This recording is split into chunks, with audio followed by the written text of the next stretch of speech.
Hi viewers. இன்னைக்கு June 10 Siragadikka ஆசை serial என்னாச்சுன்னு சொல்லி பார்க்கலாம்க்கு முன்னாடி எங்கள் சேனல் சப்ஸ்கிரைப் பண்ணாதவங்க மறக்காம சப்ஸ்கிரைப் பண்ணுங்க. இன்னைக்கு என்ன அப்படின்னு சொல்லி பார்த்தீங்கன்னா, இங்கே வந்து ஒரே மீனா வந்து ஃபர்ஸ்ட் முத்து வந்து அவரோட ஷெட்டுக்கு போறாரு. அங்கே போகும்போது பயங்கர டென்ஷனாக போறாரு. அப்போ அவரோட ஃப்ரெண்டு வந்து ஒரு ₹500 கேட்குறாரு. அப்போ உடனே முத்து கத்தி விட்டுருந்தாரு. என்ன நீ வரும்போது இவ்வளோ கோவமா வந்திருக்கன்னொடனே, ஆமாடா இன்னைக்கு வீட்டில் ஒரு பிரச்சனை ஆயிடுச்சுடா, ஒருத்தன் பத்திரிக்கை கொண்டு வந்து அவன்கிட்ட இப்படி சொன்னேன், அதுக்கு அவன் என்கிட்ட கோச்சுக்கிட்டாடானோடனே, அதுக்கு சமாதானப்படுத்துறதுக்கு அவன் உன்ட்ட காசு கேட்டா பாத்தியா, அதே வழியை தான் நீ இது பண்ணணும். அவங்களுக்கு பிடிச்சது எதனாச்சும் வாங்கி கொடுத்துட்டு கொண்டு போனாதான் சமாதானப்படுத்த முடியும்னோடனே, நீ சாப்பிட்டியா அப்படின்னு சொல்லி கேட்குறாரு அவரோட ஃப்ரெண்டு, முத்துவோட ஃப்ரெண்டு.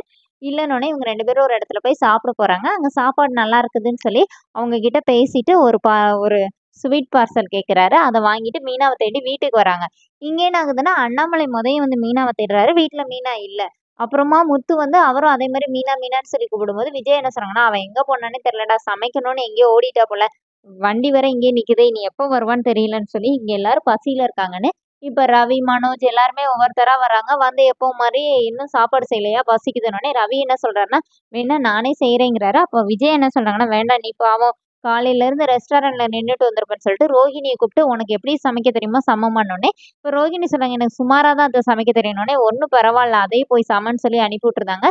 இப்போ வீட்டில் வந்து மீனா காணும்னு சொல்லிட்டு முத்து பயங்கர டென்ஷன் ஆகி அவங்க வீட்டுக்கு கால் பண்ணி அவங்க தங்கச்சி கிட்ட கேட்குறாரு, மீனா கிட்ட ஃபோனை கூட, ஃபோன் வேற சுவிட்ச் ஆஃப்லேயே இருக்குது, ரிங் போக மாட்டேங்குது, ப்ளீஸ் கூடன்னொடனே, இல்லை மாமா அக்கா இங்கே இல்லைன்னொடனே, அவள் அப்படி சொல்ல சொன்னாளா, அவள் அப்படி சொல்ல சொன்னாலும் பரவாயில்ல ப்ளீஸ் கூடன்னொடனே, ஐயோ மாமா உண்மைக்குமே அக்கா இங்கே இல்லை அப்படின்னு சீதா சொன்னோடனே, முத்து சரி விட அவ எங்கேயா பூ கொடுக்க போயிருப்பா, வந்துருவா நீ வையின்னு சொல்லி வச்சிடுறாரு.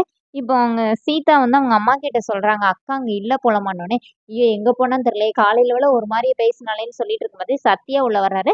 இப்போ சத்யா ரொம்ப ஓவரா பேசுறாரு. இதுக்கெல்லாம் காரணம் முத்து தான், குடிச்சிட்டு வந்து சண்டை போட்டிருப்பாரு, அதனால தான் அக்கா எங்கேயோ போயிருப்பா அப்படின்னு சொல்லி இதா பேசிட்டு இருக்கிறாரு. அதோட என்னோட எபிசோட் எண்ட் பண்ணிட்டாங்க. நாளைக்கு என்னன்னா, விஜயா, மனோஜ், ரோஹிணி 3 பேருமா பேசிக்கிறாங்க.